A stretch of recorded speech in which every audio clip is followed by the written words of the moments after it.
Salam salam les patriotes nuyu naa leen ziar leen di leen ñaanal jàmm di leen souhaiter une très bonne semaine dama ne Pastef les patriotes ku leen yëpp dangaa fekk ñu nelaw sama gars yi kontaan leen sarxolle leen nuñ koy defee noonu lañ koy defee noonu lañ koy defee sarxolle leen dama ne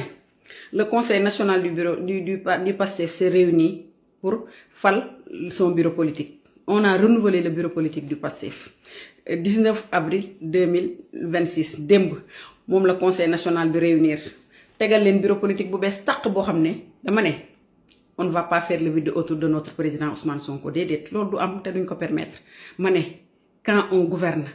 wala quand on gère une structure on s'entoure de ces hommes et ces femmes les plus fidèles waaw loolu moo am te loolu la Pastef def démb muy le 19 avril 2026 le conseil national s'est réuni pour élire le bureau politique du PASTEF ma ñëw wax leen bureau politique boobu lan moo ko composé ma ne ku ñu yeb dangaa fekk ñu nelaw ñun duñu moroomu kenn duñu ay cuune Ousmane Sonko mooy Sénégal loolu la yàlla dogal ku mu naqari da ngay dem tuxu demal nga tuxu Mali wala Gambie jege na soriwul waaw conseil national bi nag décision bi la jël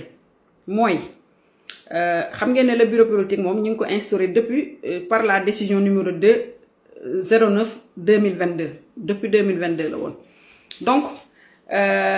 le vice-président le premier vice-président xam ngeen kan la muy El Malick Ndiaye le président de l'Assemblée nationale waaw kooku mooy le premier vice-président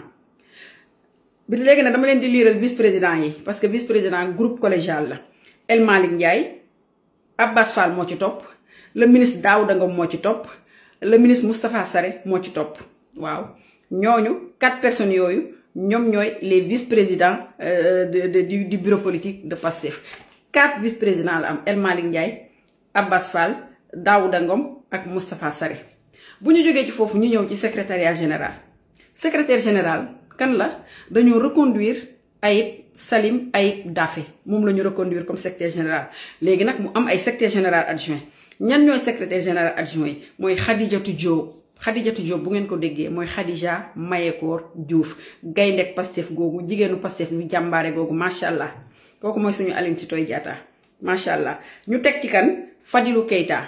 ñu ñëw tegaat ci kan Khady Diop Gaye mooy le ministre de la jeunesse et des sports ñu ñëw tegaat ci kan Bassirou Kébé le licencié xaw ma le limogé moom lañ ci teg Bassirou Kébé moom lañ ci teg parce que secrétaire général moom la ak 5 secrétaires général adjoint Ayib Daffé la mu am 5 secrétaires général adjoint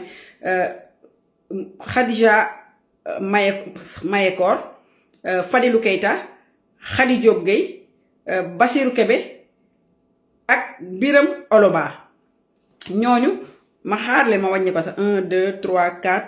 5 waaw 5 adjoint la 5 secrétaires général adjoint ñoo am 5 secrétaires généraux adjoints Khadija Diop mooy Khadija Mahécor Diouf Fadilou Keita Khady Diop Gaye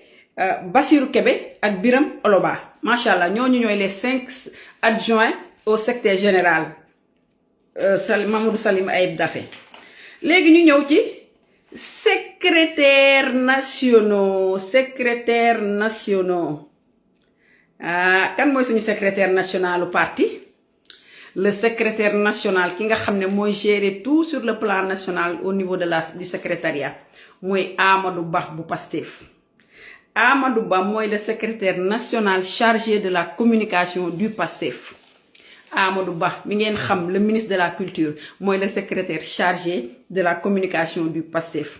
ñan ñooy ay adjoint premier adjoint tam mooy Aram Ndoye Gassama Assane Mbeng mooy Aram Ndoye Gassama mooy adjoint léegi ñu ñëw ci organisation et logistique benn adjoint la am secrétaire Amadou Ba benn adjoint la am muy Aram Ndoye Gassama léegi nag ñu ñëw ci organisation et logistique kan lañ ko jox Assane Mbeng ñun ñëpp xam nañ ko Dakar Dem Dikk macha allah moom mooy le secrétaire à l'organisation et à la logistique moom mooy Assane Mbeng bu ñu jógee ci kooku ñu ñëw ci secrétaires nationaux yi nga xam ne ñoom ñooy adjoint à l'organisation et à la logistique Baba Lamine Thiam adjoint la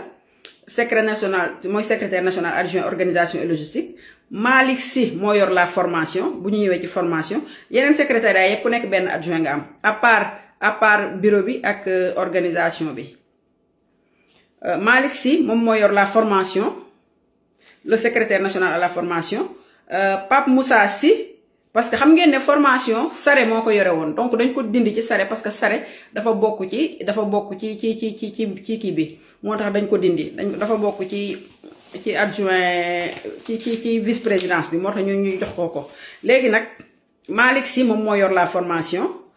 le secrétaire national à la formation mooy Malick Sy. Pape Moussa Sy mooy secrétaire national adjoint à la formation su ma paree dinaa leen ko gën a liiral parce que dama jëloon ay notes noonu rek léegi bu ñu ñëwee ci Moncap léegi kan ngeen yaakaar ne moo war a jiite Moncap le mouvement national des cadres du PASTEF kan moo ko jiite Babo Amadou Ba suñu financier boobu nga xam ne macha allah bu ñuy expliquer dañuy expliquer ba mu leer Babo Amadou Ba moom moo jiite moom mooy le coordonnateur du Moncap macha allah moom la ñu demee coordonnateur du Moncap. Signé par le président Ousmane Sonko le 19 avril 2026 lii mooy bureau politique bi nga xam ne moom la secrétariat national bi installé démb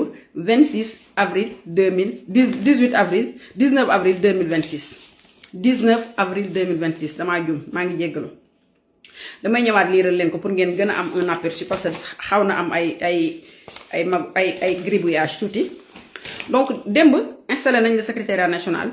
installé na le bureau politique nag xam ngeen ne le président du parti kenn waxaale wu ko kooku moom kenn la ku sell ku gën a gën ki yàlla gërëm Seydina Ousmane mu sell ma mu jadid bi kooku moom lañ ca teg léegi nag damay ñëw wax leen ñan ñooy vice président yi El Malick Ndiaye Abbas Fall Daouda Ngom Moustapha Sarré ñooñu les vice présidents le secrétariat général Mohamed Salim Aïd Dafé mooy le secrétaire général du parti ñan ñooy ay adjoint Khadija Diop mooy Khadija Mayekor Diouf Fadilou Keita Khady Diop Gaye Bassirou Kébé Biram Oloba ñooñu ñooy ses adjoints léegi ñu ñëw ci secrétariat national bi Amadou Ba mooy le secrétaire national chargé de la communication Aram Ndoye Gassama mooy adjointam bu ñu ñëwee ci organisation et logistique Assane Mbeng moom moo ko jiite bu ñu ñëwee ci adjoint mooy Baba Lamine Thiam bu ñu ñëwee ci formation Malick Sy moom mooy le secrétaire national à la formation bu ñu ñëwee ci adjoint Pape Moussa Sy mooy son adjoint bu ñu ñëwee ci Moncap le coordonnateur national du Moncap nga xam ne moo jiite le mouvement des cadres sur le plan national mooy Babo Amadou Ba bi nga xam ne c'est un financier macha allah kooku moo ko jiite fait à Dakar le 19 avril 2026 et signé par le président du parti Seydina Ousmane Sonko ku sell ku gën a gën ki yàlla gërëm dama ne lii ku ko gis bureau politique bi ku ko gis ñi nga xam ne nag ñoo doon bëgg a def le vide autour de Ousmane Sonko defaraat leen seen toogaay kii jaamu yàlla bii ku sell ku gën a gën kii mujadid bii ma ne kenn mënul def le vide autour de lui dafa am fit am fulla il a su choisir ses lieutenants teg leen ci wetam waaw il a su choisir ses lieutenants teg leen ci wetam xam naa nag am na ñuy poser question lu tax kii nekkul ci bureau politique bi nu mu tudd le DG du port kooku dafa am feneen fuñ ko soxla bàyyi leen ko foofu mu toog Waly Diouf Bodiang bàyyi leen ko fi mu toog bu leen yeggay néegi bàyyi leen ko mu nelaw ba ci kanam dama ne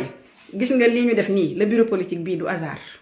c'est un bureau politique d'attaque un bureau politique de combat il s'est entouré de ses hommes de ses généraux il s'est entouré d'hommes yi nga xam ne ak de femmes yi nga xam ne tey bu joxew seen bakken daganoon tey ji pour Ousmane Sonko nekk président tey ils n'hésiteront pas à le faire waaw kooku mooy Ousmane Sonko du xarab kenn du génne kenn te dafay entouré wu nag parce que ñii ñooy ay soldaaram am na soldaaram yi dañoo bari nag ñëpp mënuñoo dugg ci bureau politique bi waaye lii ñu def nii consensus la te ñii ñu dugal nii wallahi ay gaynde lañu ñoom ñëpp ay gaynde lañu dama kontaan ci bureau politique bi allahu akbar xëy na sax yeneen bureau politique yi gars yi daawuñu ci bàyyi xel mais bii dama bëgg ngeen bàyyi ci xel bu baax a baax c'est un bureau politique de combat et d'attaque bureau politique bi ay hommes des hommes et des femmes de valeur de qualité d'éthique de morale et de déontologie ñoo nekk ci bureau politique bi sama gars yi lii xeeñ neex na lii dafa xeeñ neex ba pare cin bu naree neex bu baxee dafay xeeñ te bii dafa xeeñ neex nañu dem nag ku ñu yëpp rek dangaa fekk ñu nelaw Seydina Ousmane yow yaay jàmbaru fàkk tëdd Sonko yaa boobu kenn du la yëpp ci mim réew loo wax ren moom ngay wax